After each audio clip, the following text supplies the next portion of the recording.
हमारी क्लास में आप सबका स्वागत है। जैसा कि आप सब जानते हैं कि रोज हम बोर्ड के क्वेश्चन पेपर में आने वाले क्वेश्चंस के एक एक पार्ट को डिस्कस कर रहे हैं और मैथ्स 1 के पेपर का अब जो लास्ट पार्ट बचा हुआ है आज हम उस पर चर्चा करेंगे। लास्ट पार्ट यानी कि आपके पेपर का क्वेश्चन नंबर 5। क्वेश्चन नंबर 5 ये हमारे बोर्ड के पेपर में 3 मार्क्स के लिए पूछा जाता है और इसमें आपको 2 सवाल पूछे जाते हैं और जिन 2 में से आपको एक सवाल जो है वो हल करना होता है। अभी इस प्रश्न से संबंधित कुछ महत्वपूर्ण बातें जो हमें ध्यान में रखनी है क्वेश्चन नंबर 5 से रिलेटेड, वो ये है कि क्वेश्चन नंबर 5 में आपको 3 अंक वाले 2 प्रश्न पूछे जाएंगे और उन 2 में से आपको कोई एक उप प्रश्न ही हल करना है। दूसरी बात जो ध्यान में रखनी है वो ये कि संपूर्ण हल उत्तर सहित अपेक्षित है।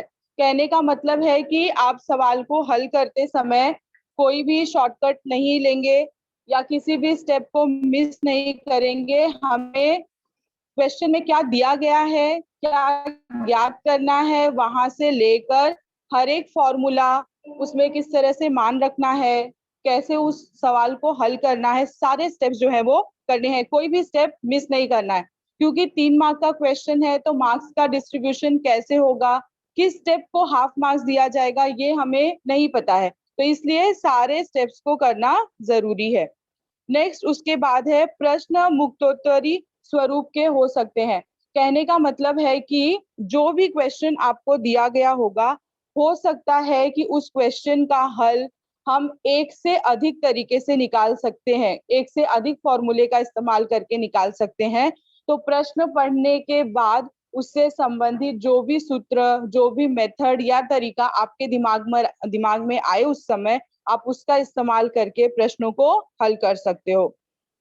लास्ट और सबसे इम्पोर्टेंट पॉइंट जो आपके इस प्रश्न को पूरे प्रश्न पत्र से बिल्कुल अलग करता है वो ये है कि इस क्वेश्चन में जो पूछे जाने वाले उप प्रश्न होंगे वो आपके पाठ्य पुस्तक से नहीं होंगे। 99% चांस है कि इस क्वेश्चन नंबर 5 में जो प्रश्न पूछा जाएगा वो आपकी टेक्स्ट बुक से नहीं होगा डायरेक्ट, हाँ, लेकिन आपके पाठ्यक्रम पर आधारित होगा, यानी कि आपके सिलेबस से संबंधित होगा।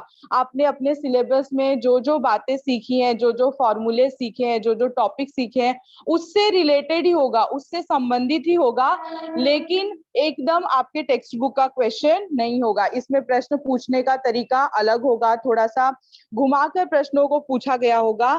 तो प्रश्न को पढ़कर और फिर आपको उसको समझना है कि इसमें हम किस फॉर्मूले का इस्तेमाल करके जो चीज पूछी गई है उसका उत्तर ला सकते हैं। इसके साथ ही साथ ये भी हो सकता है कि इसमें हम कुछ ऐसे सूत्रों का इस्तेमाल करें जो हमने अपनी पिछली कक्षाओं में सीखा है, यानी कि 8th स्टैंडर्ड में, 9th स्टैंडर्ड में, 7th स्टैंडर्ड में जो हम मैथ्स की बेसिक चीजें सीखते हैं, जैसे कि क्षेत्रफल निकालने का सूत्र हुआ, त्रिभुज का क्षेत्रफल है, आयत का क्षेत्रफल है, वर्ग का क्षेत्रफल है, ये सारी चीजें हम बहुत लोअर क्लास से सीखते आ रहे हैं। तो हो सकता है कि किसी सवाल को हल करने के लिए हमें इसमें से कोई फॉर्मूला जो है उसका इस्तेमाल करना पड़े। फिर इसके अलावा पाइथागोरस का प्रमेय है। अभी मैथ्स 1 में हमारे किसी भी टॉपिक का नाम नहीं है पाइथागोरस प्रमेय, कोई लेसन नहीं है मैथ्स 1 में, लेकिन फिर भी उस प्रश्न से संबंधित, उस टॉपिक से संबंधित क्वेश्चन आपको क्वेश्चन नंबर 5 में पूछा जा सकता है। तो अभी के भी सूत्र हो सकते हैं उसमें, और पहले जो हमने पिछली कक्षाओं में पढ़ा है उससे संबंधित सूत्र का भी इस्तेमाल करना पड़ सकता है। अब हम कुछ प्रश्नों के माध्यम से देखेंगे कि किस तरह के प्रश्न बोर्ड के पेपर में पूछे जाने के चांसेस हैं, कैसे प्रश्न बनाकर इसमें पूछे जाएंगे और हम उनके आंसर्स जो है वो एक एक करके डिस्कस करेंगे। आपकी स्क्रीन पे आपको क्वेश्चन दिखाई दे रहा होगा, सेम इसी तरह से आपको क्वेश्चन बोर्ड के पेपर में पूछा जाएगा। क्वेश्चन नंबर 5, प्रश्न क्रमांक 5, निम्नलिखित में से कोई भी एक उप प्रश्न हल करो। तो 2 क्वेश्चन दिए गए हैं, 2 में से आपको कोई एक हल करना है और क्वेश्चन पूछा गया है 3 मार्क्स के लिए। अभी पहले सवाल से शुरुआत करते हैं। पहला प्रश्न दिया है, यदि किसी आयत की लंबाई 1 मीटर बढ़ाने तथा चौड़ाई 2 मीटर घटाने पर उसके क्षेत्रफल में 20 वर्ग मीटर की कमी होती है। अभी यहाँ पे आयत की लंबाई, चौड़ाई और उसका क्षेत्रफल, इन 3 शब्दों का इस्तेमाल जो है वो किया गया है। फिर उसके बाद कहा गया है कि यदि आयत की लंबाई 3 मीटर घटाने पर और चौड़ाई 4 मीटर बढ़ाने पर उसके क्षेत्रफल में 12 वर्ग मीटर की वृद्धि होती है, तो आयत की लंबाई तथा चौड़ाई ज्ञात करो। प्रश्न को ध्यान से पढ़ेंगे तो हमें ये ज्ञात होगा कि प्रश्न में आयत की लंबाई और चौड़ाई कितनी है वो एग्जैक्ट नहीं दिया गया है। आपको पूछा गया है लंबाई और चौड़ाई ज्ञात करनी है, लेकिन प्रश्न में 2 शर्तें हमें दी गई हैं, 2 कंडीशन हमें दी गई हैं, जिसमें ऐसा बताया गया है कि अगर हम लंबाई को इतना बढ़ाते हैं, चौड़ाई को इतना घटाते हैं, तो जो आयत है उसका क्षेत्रफल कितना कम हो जाएगा या फिर क्षेत्रफल कितना ज्यादा हो जाएगा, वो हमें संबंध दिया गया है, वो हमें रिलेशन दिया गया है। लेकिन आयत की लंबाई 1 है या चौड़ाई 2 है, ऐसा नहीं दिया गया है। तो प्रश्न को पढ़कर ध्यान से पहले उसको समझना है। अभी चूंकि हमें आयत की लंबाई और चौड़ाई ज्ञात करनी है, तो जाहिर सी बात है कि हमें जो चीज ज्ञात करनी होती है हम वहीं से शुरुआत करेंगे। अब ये युगपत रेखीय समीकरण, जो आपका मैथ्स 1 का लेसन है, लेसन नंबर 1 युगपत रेखीय समीकरण, उस लेसन से संबंधित प्रश्न जो है वो इसमें दिया गया है। आपको इस शाब्दिक प्रश्न को पढ़ना है, पढ़कर समझकर इससे आपको समीकरण तैयार करना है पहले, और फिर उसके बाद में उसका मान ज्ञात करना है।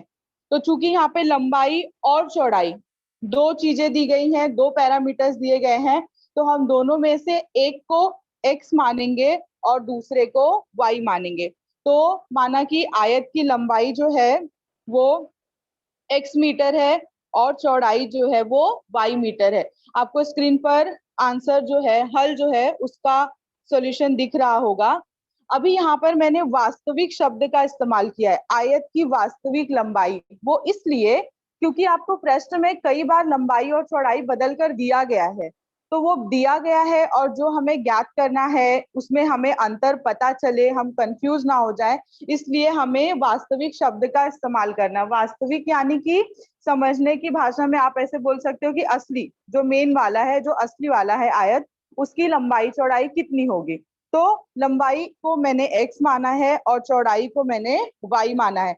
चूंकि आपके क्वेश्चन में मीटर दिया है, 1 मीटर बढ़ाने पर, 2 मीटर घटाने पर, मीटर वाली इकाई दी गई है, इसलिए जब आप x और y मानोगे तो वहां पर भी मीटर का इस्तेमाल करोगे। तो लंबाई x मीटर है, चौड़ाई y मीटर है। अब उसके बाद हम आयत का वास्तविक क्षेत्रफल निकालेंगे।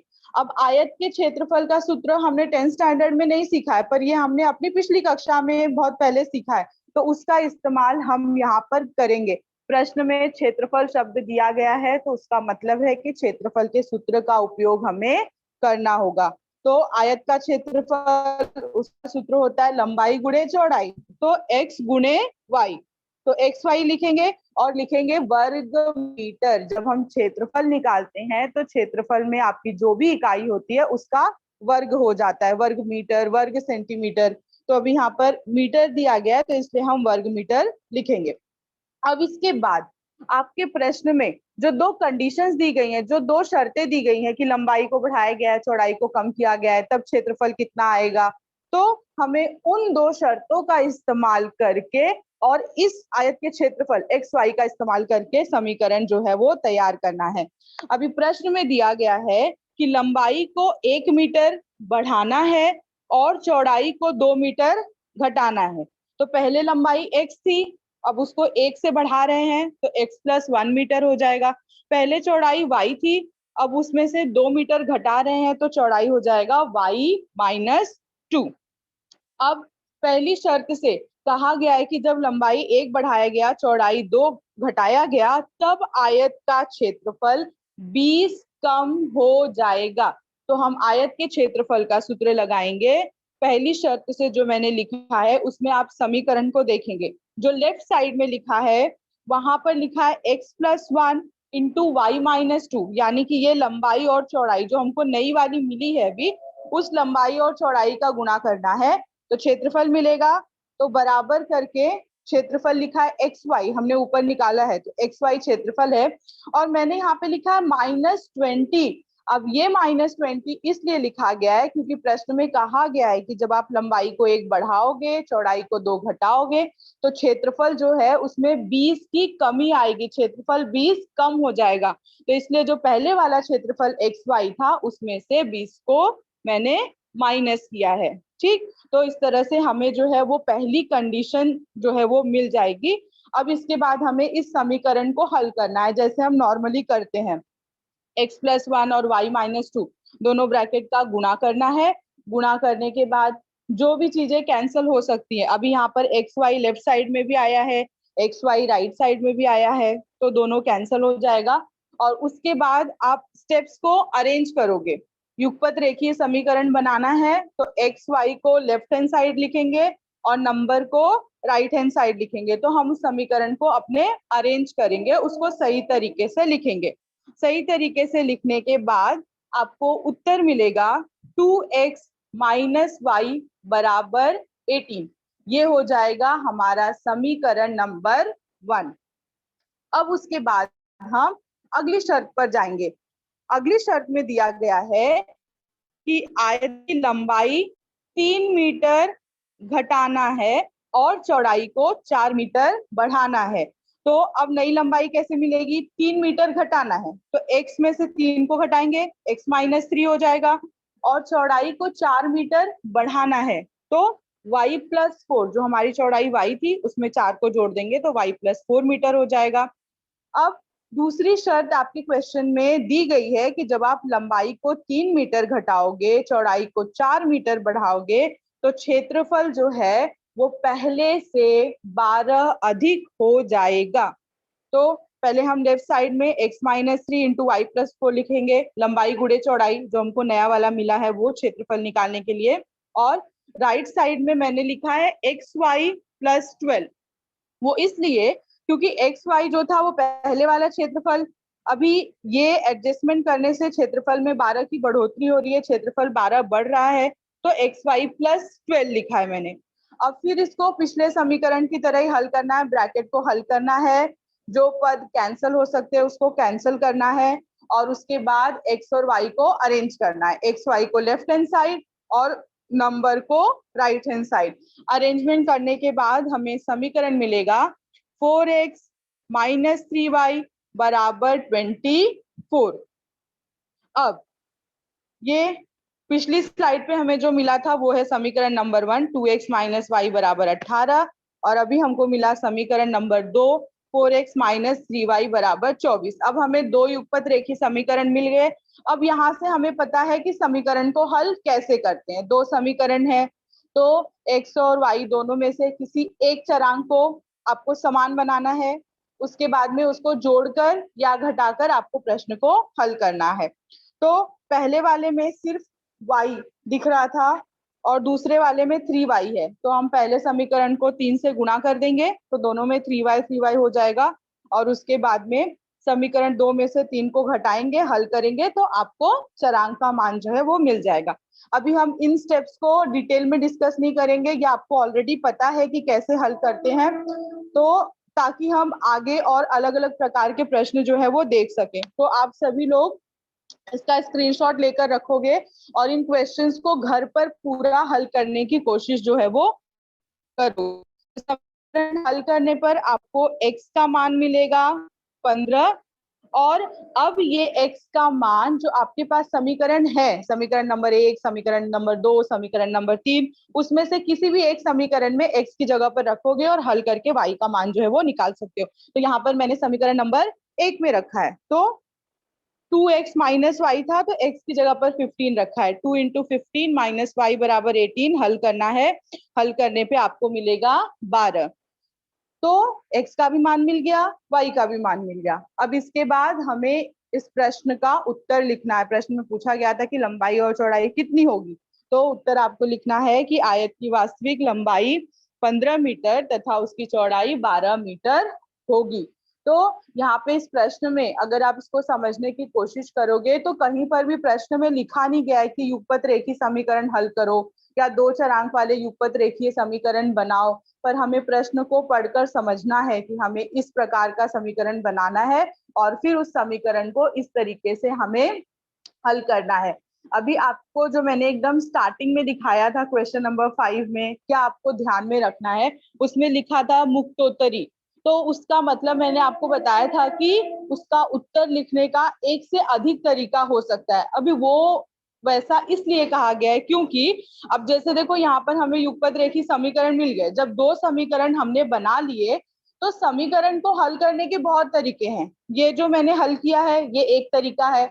इसके अलावा आप युगपत रेखीय समीकरण को क्रैमर विधि से भी हल कर सकते हो। आप युगपत रेखीय समीकरण को आलेख बनाकर भी हल कर सकते हो। तो आपकी मर्जी है। समीकरण मिलने के बाद जो भी मेथड आपके दिमाग में आए, जो भी तरीका आपको इजी लगे, आप उससे प्रश्न का उत्तर ज्ञात कर सकते हो। अब हम बढ़ते हैं अपने सेकेंड क्वेश्चन की तरफ। सेकेंड क्वेश्चन में दिया है 4y square plus 6 upon Y square is equal to 11। आपको इस समीकरण को हल करना है और हल करके y का मान ज्ञात करना है। अभी जो क्वेश्चन दिया गया है उसमें आपको एक हिंट दिया गया है कि मानो y स्क्वायर बराबर x। अभी यहाँ पर प्रश्न में लिखकर दे दिया गया है कि y स्क्वायर बराबर x लेना है, पर जरूरी नहीं है कि आपको हर बार लिखकर दिया गया हो।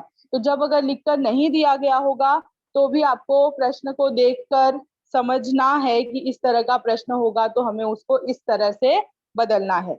तो वाई स्क्वायर की जगह पर एक्स लेना है। तो हम अपने समीकरण नंबर 1 को, यानी कि जो हमारा मेन समीकरण था, जो हमारा क्वेश्चन था, उसमें हम वाई स्क्वायर को हटाएंगे और उसकी जगह पर एक्स जो है वो लिखेंगे।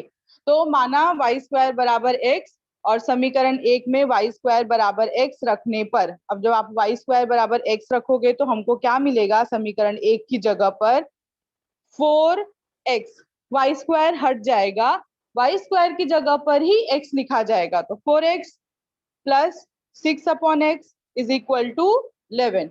अब हमें इस समीकरण को हल करना है। तो हल करने के पहले जो वो बटे के रूप में दिया है, जो x को हर में दिया गया है, सबसे पहले हमको उसको हटाना है, क्योंकि हम उस तरह का समीकरण जो है वो हल नहीं कर सकते, डिफिकल्ट है। तो उसको हम सिंप्लीफाई करेंगे। तो सिंप्लीफाई करने के लिए क्या करेंगे, हम दोनों पक्षों में x से गुणा करेंगे। तो दोनों पक्षों में x से गुणा करने का मतलब है कि समीकरण में जितने भी पद दिए गए हैं, लेफ्ट साइड में, राइट साइड में, सब में आपको x से गुणा करना होगा। अगर आप किसी भी एक पद में अगर मिस कर देते हो कि 6/x दिया है, वहां पे x से गुणा किया और बाकी सब में नहीं किया, तो आपका समीकरण तुरंत वहीं पर गलत हो जाएगा। तो x से गुणा करने का मतलब है कि सभी पदों में गुणा करना। तो हम 4x में x से गुणा करेंगे, 6/x में x से गुणा करेंगे और 11 में भी x से गुणा करेंगे। सब गुणा करने के बाद आपको समीकरण मिलेगा 4x का स्क्वायर माइनस 11x प्लस 6 बराबर 0। अब ये समीकरण देखकर आपको समझ जाएगा कि ये वर्ग समीकरण है। अब उसके बाद में आपको इस वर्ग समीकरण को हल करना है और हल करके x का मान ज्ञात करना है। तो वर्ग समीकरण को हल करने के भी अलग अलग तरीके हैं। आप गुणनखंड विधि से हल कर सकते हो, आप सूत्र विधि से हल कर सकते हो। तो आपकी मर्जी, दोनों में से जिससे भी करना है आप उससे इसको हल कर सकते हो। मैंने यहाँ पर गुणनखंड विधि से हल किया है। पर समझो कि अगर आपको एग्जाम में कोई ऐसा क्वेश्चन आया कि आपको उसके गुणनखंड आसानी से नहीं मिल रहे हैं, तो उसमें ज्यादा टाइम वेस्ट करने की जरूरत नहीं है। आप तुरंत उस सवाल को सूत्र विधि से हल करना शुरू कर दो। सूत्र विधि से हल करने में स्टेप्स थोड़े ज्यादा होंगे, आपको ज्यादा स्टेप्स लिखने पड़ेंगे, लेकिन आपको सोचने की जरूरत नहीं होगी, आंसर आपको मिल जाएगा। गुणनखंड विधि में आपको स्टेप्स जो है वो कम लिखने पड़ेंगे, लेकिन आपको सोचना पड़ेगा कि भाई इसके गुणनखंड क्या होने चाहिए। तो 4x square minus 11x plus 6 दिया गया है। तो 4 का 6 में गुणा करेंगे, 4 6 24 होता है, और बीच वाला पद दिया है माइनस 11। यानी हमें दो ऐसी संख्याएं ढूंढनी है जिसका गुणा करने पर 24 आए और उनको जोड़ने पर आना चाहिए माइनस 11। तो वो गुणनखंड होंगे माइनस 8x और माइनस 3x। तो दोनों मान मैंने यहाँ पर रखा है और उसके बाद में समीकरण को गुणनखंड विधि से हल किया है। हल करने के बाद आपको उत्तर मिलेगा x का मान 2 या फिर x का मान 3/4। x का मान 2 या फिर x का मान 3/4।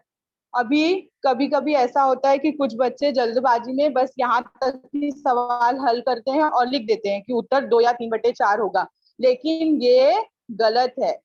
आपके सवाल में दिया गया था y, पूछा गया है उसमें चरांक y का इस्तेमाल, उसमें x तो था ही नहीं, x तो हमने माना है, तो इसलिए हमें उत्तर भी y का ही ज्ञात करना है। तो एक बार x का मान मिलने के बाद आप फिर से y² बराबर x का इस्तेमाल करोगे और x और y का मान जो है वो ज्ञात करोगे। तो चूंकि हमने माना है तो हम लिखेंगे परंतु y² बराबर x है, यानी कि y² बराबर 2 या फिर y² बराबर 3/4। y² है, स्क्वायर हटाना है, हमको सिर्फ y का मान चाहिए, तो दोनों पक्षों का वर्गमूल लेंगे। तो यहाँ से आपको आंसर मिलेगा y बराबर प्लस और माइनस √2, क्योंकि 2 का वर्गमूल होता है करनी में 2, और पॉजिटिव नेगेटिव दोनों आएगा वर्गमूल। और जब हम दूसरी तरफ वर्गमूल लेंगे तो y का वर्गमूल होगा प्लस और माइनस करनी में 3/2। 3 का वर्गमूल होता है करनी में 3, तो अंश में करनी में 3 आ जाएगा, और हर में आपको 4 दिया है, 4 का वर्गमूल होता है 2, तो करनी में 3/2। तो अब आपको समीकरण के हल पूरे मिल गए हैं और 4 मान मिला है। वो 4 मान है करनी में 2, माइनस करनी में 2, करनी में 3/2 और माइनस करनी में 3/2। तो ये चारों जो है वो आपके वर्ग समीकरण के दिए गए समीकरण के हल होंगे।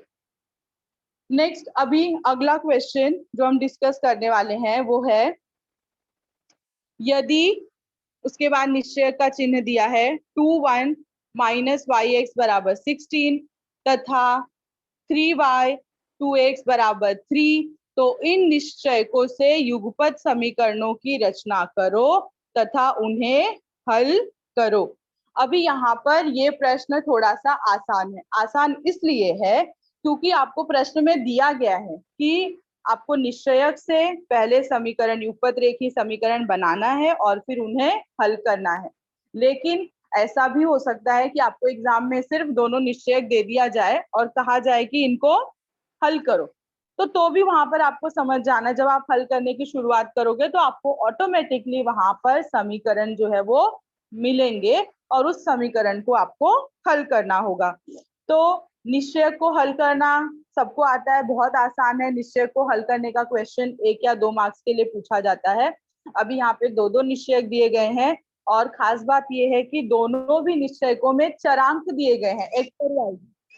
सभी पदों का मान जो है वो नहीं पता है, तो इसलिए हमें इन निश्चयकों को पहले समीकरण के रूप में बदलना है और फिर उन्हें हल करना है। तो चलिए देखते हैं कि इस क्वेश्चन को किस तरह से हम हल करेंगे। अब यहाँ पर मैंने निश्चय है पहला वाला 2(1 - yx = 16 आपके प्रश्न में दिया गया है, सेम टू सेम वही कॉपी किया है। निश्चय को हल करना सबको पता है कि हम तिर्यक गुणा करते हैं और दोनों के गुणा के बीच में, जैसे जो पहला तिर्यक गुणा होगा और जो दूसरा तिर्यक गुणा होगा, दोनों के बीच में माइनस का चिन्ह जो है वो लगाते हैं। तो 2 का गुणा होगा x से, 2x लिखा है, फिर माइनस लिखा है जो कि चिन्ह माइनस का फॉर्मूले के हिसाब से आता है वो, और उसके बाद 1 का गुणा करना है -y में, तो 1 × -y बराबर लिखा गया है 16। अभी अगले स्टेप में -1 है, -y है, 2 बार माइनस का चिन्ह है, तो गुणा करेंगे तो वो प्लस हो जाएगा, तो हमें समीकरण मिलेगा 2x + y = 16। ये हो गया हमारा पहला रेखीय समीकरण। अब उसके बाद हम दूसरे निश्चय की तरफ जाएंगे, 3y 2x = 3। तो फिर से इसको तिर्यक गुणा करेंगे, तो 3 का गुणा x में -2 का गुणा y में, 2y = 3। 2 समीकरण मिल गए। तो अब हमारे पास दोनों भी रेखीय समीकरण जो है वो आ गए हैं। अब समीकरण को हमें हल करना है और हल करके x और y का मान जो है वो ज्ञात करना है। अभी पहले समीकरण में दिया है y और दूसरे समीकरण में दिया है -2y, तो अगर हम पहले समीकरण को 2 से गुणा कर दे तो वहां पर भी हमको 2y जो है वो मिल जाएगा और फिर हम समीकरण को हल कर सकते हैं। तो सेम चीज हम करेंगे। 4x प्लस 2y बराबर 32। समीकरण 1 में जब 2 से गुणा करोगे तो 2 दूना 4 और y का डबल 2y और 16 दूना 32। तो 4x प्लस 2y बराबर 32, ये आपको समीकरण जो मिलेगा। अब हम समीकरण नंबर 2 और समीकरण नंबर 3 दोनों को जोड़ेंगे। उसमें भी 2y है, तीसरे में भी 2y, 2y दोनों जगह है और दोनों का चिन्ह अलग अलग है। याद रखिए, जब भी पदों का चिन्ह जो है वो अलग अलग हो, एक प्लस है और एक माइनस है, तो हमेशा हम जोड़ने की क्रिया करते हैं, जोड़ने से वो कैंसिल हो जाता है। और अगर उन दोनों पदों का जिसका हमने चरांक और गुणांक सेम किया है, अगर उनका दोनों का चिन्ह समान है, जैसे अगर दोनों माइनस माइनस है या फिर दोनों प्लस प्लस है, तो उस केस में हम उनको घटाते हैं ताकि वो पद जो है वो कैंसिल हो जाए। तो यहाँ पे -2y है और +2y है, तो हम जोड़ने का काम करेंगे। समीकरण नंबर 2 तथा समीकरण नंबर 3 को जोड़ने पर जब आप जोड़ोगे तो -2y + 2y कैंसिल हो जाएगा, 4 और 3 7x मिलेंगे और वहां से 32 और 3 35। हल करेंगे, x का मान मिलेगा 5। अब पहला चरांक जो वो हमें मिल गया। अब हम दूसरे वाले चरांक का, यानी जो हमारा चरांक था y, हम y का मान जो है वो ज्ञात करेंगे। y का मान कैसे ज्ञात करेंगे? जो हमारे पास पिछले समीकरण है, समीकरण नंबर 1, 2, 3, उसमें से हम किसी में भी x की जगह पर 5 रखेंगे और उसको हल करेंगे। तो मैंने समीकरण नंबर 1 में x का मान रखा है 5, तो 2 × 5 + y = 16। हल करेंगे, y का मान मिलेगा 6।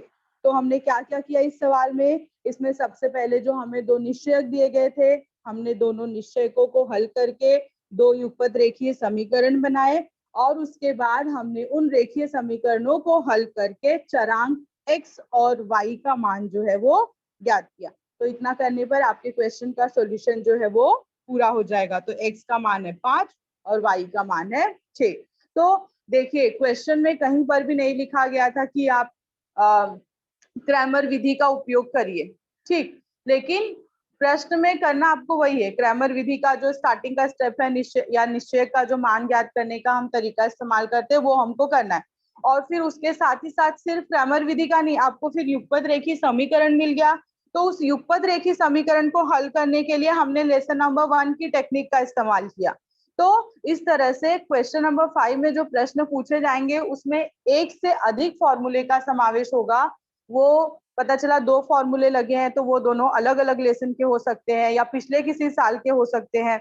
इसलिए क्वेश्चन नंबर 5 जो है वो थोड़ा सा बाकी प्रश्नों के हिसाब से जो है वो डिफिकल्ट माना जाता है। और अगर आप ध्यान दोगे तो बाकी प्रश्नों के हिसाब से क्वेश्चन नंबर 5 काफी बड़ा भी होता है। 3 मार्क के क्वेश्चन जो हमको क्वेश्चन नंबर 3 में पूछे जाते हैं वो बहुत छोटे छोटे होते हैं। जो कृति वाला प्रश्न पूछा जाता है वो भी छोटा सा होता है, लेकिन जो आपको क्वेश्चन नंबर 5 में सवाल पूछे जाते हैं वो थोड़े से ट्विस्टेड होते हैं। उस पर हमको सोचने की जरूरत होती है, फिर हमको समझना होता है और उसको हल करने में भी ज्यादा समय लगता है। सवाल भी बड़े होते हैं, स्टेप्स ज्यादा होते हैं, तो इसलिए क्वेश्चन नंबर 5 सबके कंपैरिजन में थोड़ा सा डिफिकल्ट होता है। पर अगर आप प्रश्न को ध्यान से पढ़कर समझोगे तो आप उसको आसानी से हल कर सकते हो। अभी एक और प्रश्न इससे रिलेटेड हम देखेंगे, क्वेश्चन नंबर 5 से रिलेटेड। समीकरण x + y = 6 का आलेख खींचो। x अक्ष तथा y अक्ष को क्रमशः बिंदु A तथा बिंदु B पर प्रतिच्छेदित करती है। रेख AB की लंबाई ज्ञात करो तथा त्रिभुज AOB का क्षेत्रफल ज्ञात करो। बिंदु O मूल बिंदु है। अभी नॉर्मली जब हमको क्वेश्चन पूछा जाता है लेसन नंबर 1 से, तो हमें समीकरण दिया होता है और उसका आलेख बनाकर x और y का मान ज्ञात करना होता है। अभी यहाँ पर आपको एक ही आलेख दिया है लेकिन उसमें x और y दोनों दिए गए हैं और उसके बाद में आपको आलेख बनाकर देखना है कि वो x को कहाँ काटता है, y को कहाँ प्रतिच्छेदित करता है। फिर आपको त्रिभुज का क्षेत्रफल निकालने के लिए भी कहा गया है। तो एक प्रश्न में एक से अधिक मेथड का इस्तेमाल, एक से अधिक फॉर्मूले का इस्तेमाल जो है वो हमको करना है। तो शुरू करेंगे कि 1 बाय 1 कैसे इसका सॉल्यूशन आपको लिखना है। तो सबसे पहले समीकरण दिया है और समीकरण का आलेख बनाना है। तो आलेख बनाने के लिए हमको पहले टेबल तैयार करना होगा।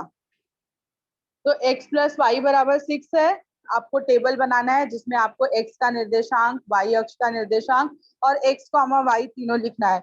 मैंने यहाँ पर 3 नंबर्स लिए हैं। x का मान एक बार 0 लिया है, एक बार 1 लिया है, एक बार -1 लिया है और एक बार 2 लिया है।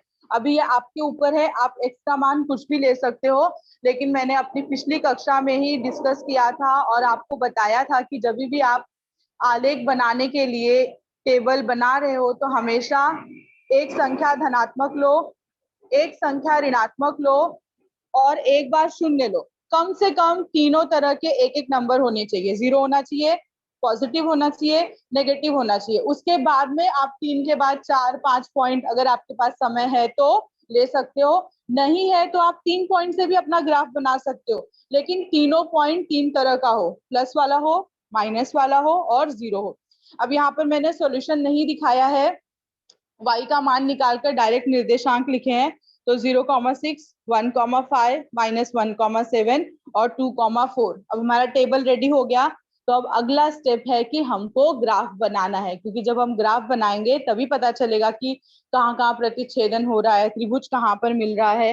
तो आगे की स्लाइड में देखेंगे, इसमें ग्राफ बनाया गया है। ग्राफ बनाने के लिए कुछ बातें जो आपको ध्यान में रखनी है वो है पैमाना लिखना बहुत जरूरी है, फिर एक्स और वाई अक्ष कहाँ पर है उसको लिखना और प्रॉपर तरीके से उसको मार्किंग करना नंबर्स। अब यहाँ पर मैंने एक एक सेंटीमीटर पर एक एक ही लिया है, तो पैमाने पर लिखा गया है दोनों अक्षों पर 1 सेंटीमीटर बराबर 1 इकाई। तो 1 2 3 4 5 6 वैसे मैंने मार्क किया है। और जो मूल बिंदु है यानी कि जहां एक्स और वाई कट हो रहा है वहां पर ओ लिखा गया है और 0,0 ओ यानी वो मूल बिंदु के लिए संकेत है और 0,0 यानी कि उसका एक्स निर्देशांक वाई निर्देशांक दोनों 0 है। उसके बाद में जो हमें हमारे टेबल में 4 पॉइंट्स मिले थे, चारों को ग्राफ पे डालने के बाद, चारों बिंदु ग्राफ पर डालने के बाद मैंने लाइन ड्रॉ की है। अगर उस लाइन को आप ध्यान से देखोगे तो आपको दिखेगा कि वो एक्स अक्ष पर भी कट कर रहा है और वाई पे भी कट कर रहा है। तो जहां पर एक्स अक्ष पे कट कर रहा है वहां पर हम लिखेंगे ए, उसको नाम देंगे और उसका निर्देशांक है 6,0। जहां पर वाई अक्ष पे कट कर रहा है, क्वेश्चन में दिया गया है कि उस बिंदु का नाम है बी और वहां पर उसका निर्देशांक लिखेंगे 0,6। और आपके एक्स और वाई अक्ष को मिलाते हुए और इस लाइन को, अगर आप तीनों लाइन को एक साथ देखोगे तो आपको त्रिभुज की आकृति बनते हुए दिखाई देगी, जिसको मैंने लाइन ड्रॉ करके भरा है ताकि आपको समझ जाए कि कौन सा त्रिभुज हमें मिल रहा है। ठीक, तो इस तरह की आकृति जो है हमको मिलेगी। अब हमारा ग्राफ जो है वो रेडी हो गया है। अब इसके बाद हमें क्या करना है, ए बी का मान ज्ञात करना है और इस त्रिभुज का क्षेत्रफल ज्ञात करना है। तो अब देखेंगे ए बी का मान कैसे ज्ञात करेंगे। अभी जो आपको आलेख मिला है उससे हम लिखेंगे ओ ए, यानी बिंदु ओ से बिंदु ए की दूरी 6 इकाई है और ओ से बी की दूरी भी 6 इकाई है। एक्स और वाई अक्ष दोनों एक दूसरे को लंबवत होते हैं तो 90 डिग्री का कोण ओ पर बनेगा। तो यानी कि हम ए बी की लंबाई ज्ञात करने के लिए पाइथागोरस के प्रमेय का इस्तेमाल कर सकते हैं। पाइथागोरस का प्रमेय होता है कर्ण का वर्ग बराबर पहली भुजा का वर्ग धन दूसरी भुजा का वर्ग। तो हमें पहली और दूसरी भुजा की लंबाई पता है, दोनों की लंबाई 6 है, तो हम वो मान रखेंगे, हल करेंगे और फिर ए बी का मान ज्ञात करेंगे। ए बी का मान मिलेगा आपको 6 करनी में 2। आंसर एकदम आसान है। पाइथागोरस का प्रमेय हम बहुत बार अप्लाई कर चुके हैं, इसलिए मैं आपको एक एक स्टेप नहीं समझा रही हूँ कि कैसे वर्ग लेना है, कैसे वर्गमूल लेना है, वो आप सभी कर सकते हैं। तो ए बी का मान मिलेगा 6 करनी में 2 और इकाई, वहां पर हमें इकाई शब्द का इस्तेमाल लेना है क्योंकि क्वेश्चन में कुछ नहीं कहा गया है कि वो उनकी लंबाई मीटर में है कि सेंटीमीटर में है, तो इसलिए हमें इकाई शब्द का इस्तेमाल करना है। अब उसके बाद त्रिभुज ए ओ बी का हमें क्षेत्रफल ज्ञात करना है। समकोण त्रिभुज है, तो समकोण त्रिभुज का क्षेत्रफल ज्ञात करने का सूत्र है 1/2 गुणे आधार गुणे ऊंचाई। तो आधार यहाँ पर है OA जिसकी लंबाई है 6 और ऊंचाई है OB उसकी भी लंबाई है 6। तो सूत्र में दोनों का मान रखेंगे, हल करेंगे तो आपको आंसर मिलेगा 18 वर्ग इकाई। चूंकि ये क्षेत्रफल है तो वर्ग लिखना जरूरी है। तो हमें AB की लंबाई मिल गई 6 करनी में 2 इकाई और त्रिभुज का क्षेत्रफल मिल गया 18 वर्ग इकाई। तो इस तरह से आपके क्वेश्चन में जो दो चीजें पूछी गई थी दोनों का आंसर हमें मिल गया। AB की लंबाई भी मिल गई और AOB का क्षेत्रफल भी मिल गया। तो ये वाला सवाल काफी बड़ा है। पहले आपको ग्राफ बनाना है, फिर पाइथागोरस का प्रमेय लगाना है, फिर उसके बाद क्षेत्रफल लगाना है। फॉर्मूले सारे आसान है जो हमने पिछली कक्षाओं में सीखे हैं या दूसरे लेसन्स में सीखे हैं, लेकिन सिर्फ हल करने के बाद हमारा सवाल जो है वो काफी बड़ा हो जाएगा। तो इस तरह के क्वेश्चन आपको क्वेश्चन नंबर 5 में जो है वो पूछे जाएंगे। डायरेक्ट क्वेश्चन नहीं होगा कि वर्ग समीकरण दिया है गुणनखंड विधि से हल करो, आलेख दिया गया है समीकरण का आलेख बनाओ, या निश्चयक दिया गया है क्रैमर विधि से मान ज्ञात करो। ऐसे डायरेक्ट चीजों का इस्तेमाल नहीं करेंगे। आपको प्रश्न पढ़कर खुद समझना होगा कि यहाँ पर हमें कौन से सूत्र का इस्तेमाल जो है वो करना है। तो इस तरह के क्वेश्चन आपको एग्जाम में जो है वो पूछे जाएंगे। अब इसके बाद आप लोगों को जो भी डाउट हो इस टॉपिक से रिलेटेड आप लोग अपने डाउट पूछ सकते हो।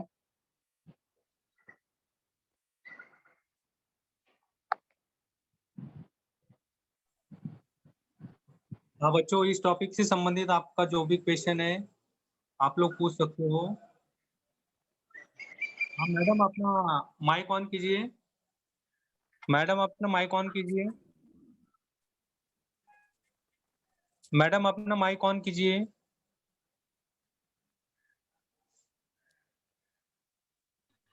सिंह मैडम अपना माइक ऑन कीजिए। हाँ हाँ, सिंह मैडम अपना माइक ऑन कीजिए। हाँ सर, सर ऑन किया।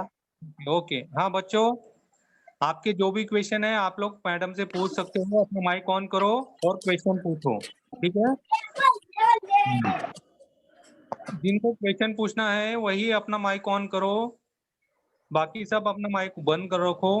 जिनको क्वेश्चन पूछना है वही अपना माइक ऑन करो।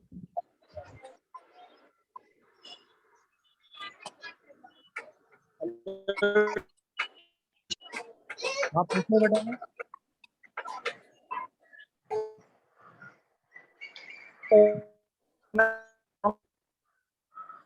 आपकी आवाज नहीं आ रही बच्चा, आपकी आवाज नहीं आ रही है हेलो मनीष। हाँ बोलो बेटा। सर, जो पहला क्वेश्चन है उसके लिए सर पहला समीकरण रॉन्ग है क्या? कौन सा? एक एक 2x प्लस वाई।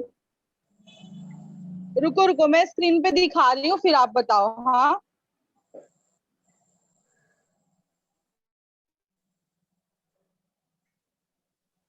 कौन सा? ये फर्स्ट वाली साइड पे।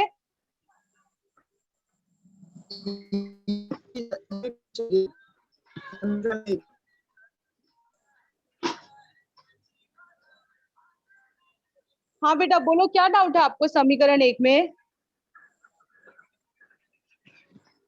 2x माइनस वाई नहीं रहेगा teacher, plus Y. x minus Y. आपको टीचर जो दो क्वेश्चन थे वो दो क्वेश्चन दिखाओ ना, आंसर ले रहे हैं। दो क्वेश्चन कौन से? ये वाले दोनों? हाँ हो गया। वो जो बच्चा डाउट पूछ रहा था उसको समीकरण डाउट है।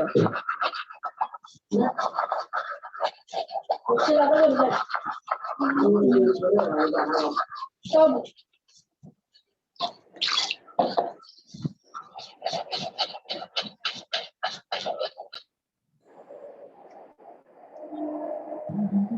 पूछना है बच्चा वही अपना माइक ऑन करो।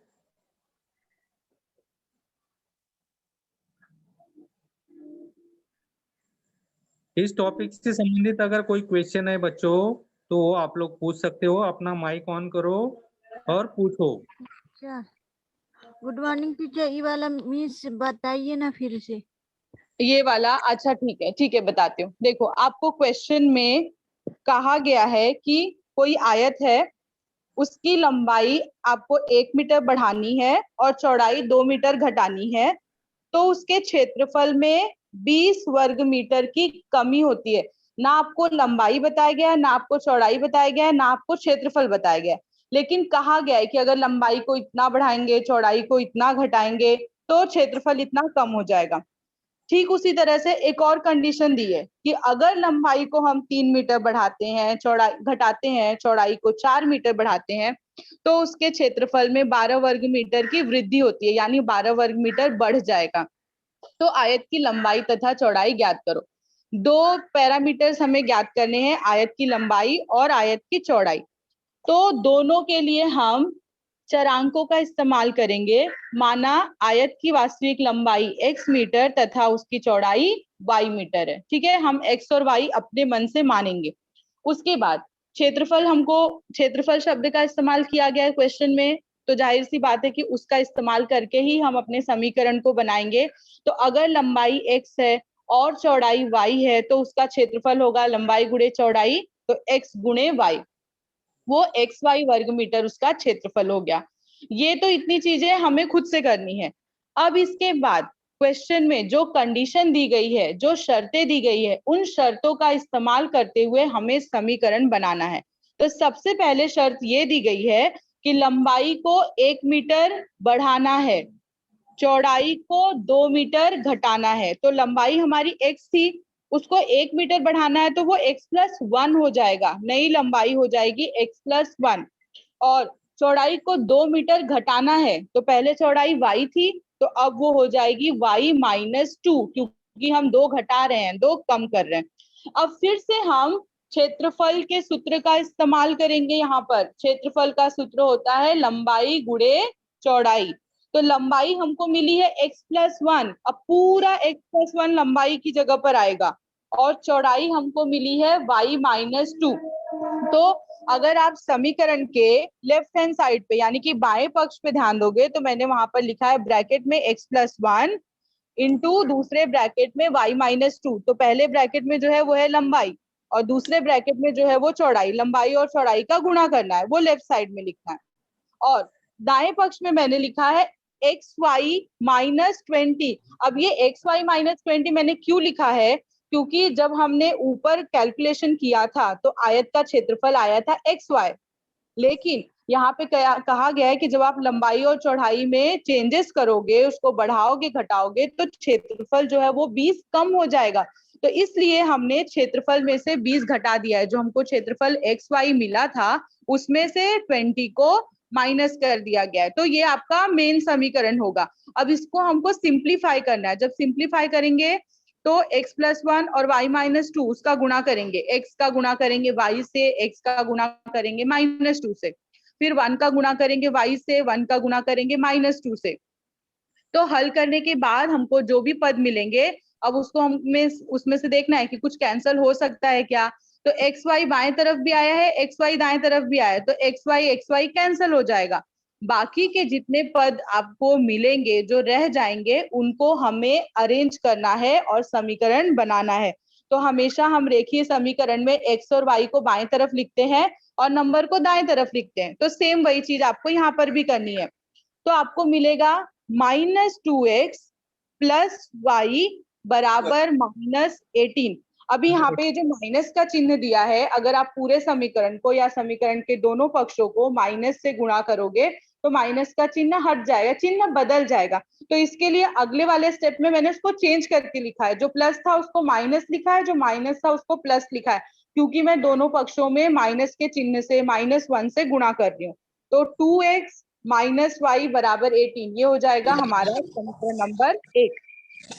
सेम इसी तरह से हमें दूसरे शर्त का इस्तेमाल करके भी समीकरण बनाना है। अभी दूसरे शर्त में दिया है कि लंबाई 3 घटाना है, तो x-3, और चौड़ाई 4 बढ़ाना है, यानी y+4।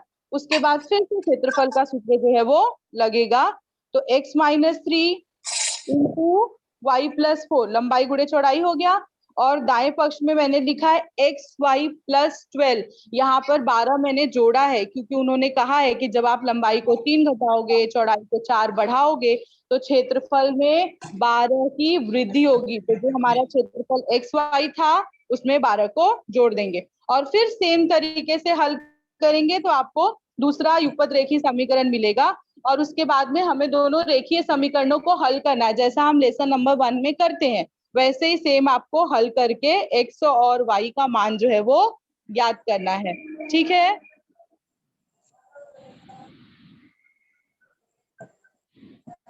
Yes ma'am. हाँ सुनील पूछो बेटा। ओके। सुनील। हेलो हाँ बेटा बोलो। हेलो मैम, दो समीकरण मिल गया, उसके बाद हमको क्रैमर अच्छे से आता रहेगा तो क्रैमर विधि से कर सकते हैं क्या? बिल्कुल कर सकते हो। आपको युगपत रेखीय समीकरण मिलने के बाद आप क्रैमर विधि, आलेख विधि, जो भी आपको आसान लगता हो और आपको लगे कि इससे आपको एकदम परफेक्ट उत्तर मिलेगा, गलत होने के चांसेस नहीं है, आप उस विधि से आंसर निकाल सकते हो, वो चलेगा पूरी तरीके से। हाँ okay ma'am. Hello okay teacher. जी बेटा बोलो।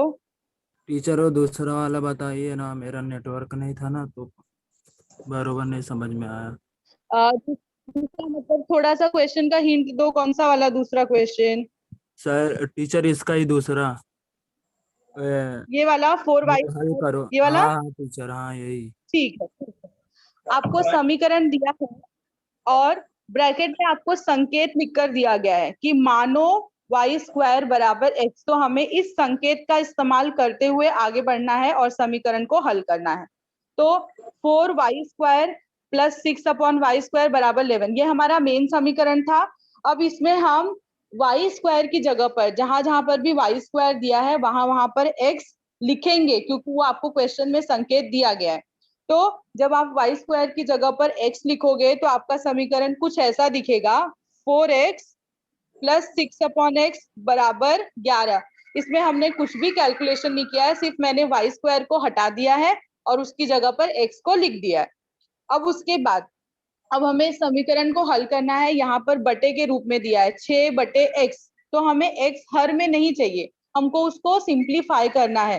तो हम क्या करेंगे कि अपने पूरे समीकरण को x से गुणा कर देंगे। तो जब आप समीकरण को x से गुणा करोगे, दोनों भी पक्षों में x से गुणा करेंगे, तो सारे पदों को करना है। तो 4x को भी x से गुणा करना है, 6/x को भी x से गुणा करना है और 11 को भी x से गुणा करना है। तो जब आप गुणा करोगे तो 4x इंटू एक्स हो जाएगा 4x का वर्ग, और जो 6/x इंटू एक्स था तो वहां पर x कैंसिल हो जाएगा, सिर्फ 6 बचेगा। और राइट हैंड साइड में यानी कि दाएं पक्ष में आपको मिलेगा 11x। अब हम इसको वर्ग समीकरण की तरह से अच्छे से अरेंज कर लेंगे। तो हम जब हम वर्ग समीकरण का मानक स्वरूप लिखते हैं तो सबसे पहले हमारे पास x का वर्ग होता है, फिर x होता है, फिर नंबर होता है और बराबर की दूसरी तरफ 0 होता है। तो सेम वैसे ही लिखेंगे यहाँ पर भी। तो 4x का वर्ग हो जाएगा, 11x को दाएं पक्ष से अब हम बाएं पक्ष में ला रहे हैं तो वो माइनस 11x हो जाएगा, प्लस 6, 6 जहां पर था वहीं पर अभी भी है तो सेम प्लस 6 बराबर 0। अब हमें ये वर्ग समीकरण मिल गया, तो वर्ग समीकरण को हमको हल करना है और x का मान ज्ञात करना है। अब यहाँ पर फिर से आप वर्ग समीकरण को हल करने के लिए गुणनखंड विधि या फिर सूत्र विधि, दोनों में से किसी का भी इस्तेमाल कर सकते हो। मैंने गुणनखंड विधि का इस्तेमाल किया है। गुणनखंड विधि से इस समीकरण को हल करने पर हमें आंसर मिलेगा x बराबर 2 या x बराबर 3/4।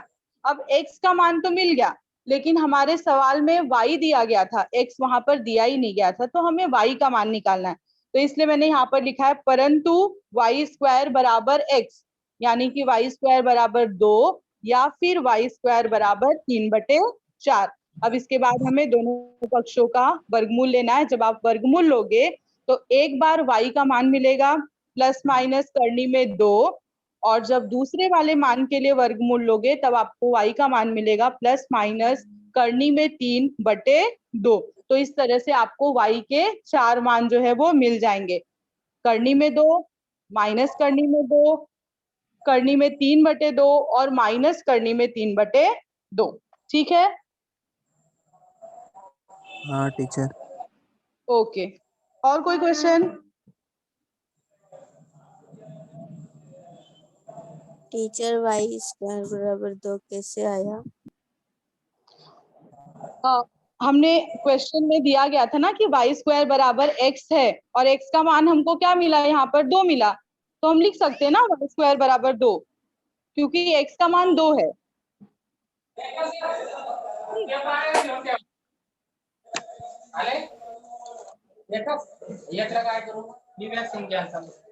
और हाँ मैडम। हाँ बच्चों, हाँ गौरव पूछो। गौरव अपना माइक ऑन करो, पूछो।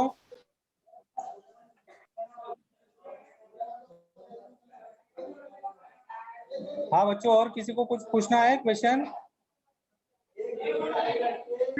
वाला बताइए। हाँ तो बच्चों को ठीक है मैडम, बच्चों को समझ में आया जो भी आपने प्रेजेंटेशन किया, अच्छा था, धन्यवाद madam. Okay sir, thank you so much.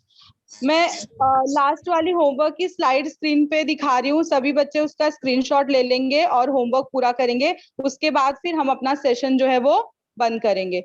सभी बच्चे स्क्रीनशॉट ले लेंगे इस होमवर्क वाली स्लाइड का।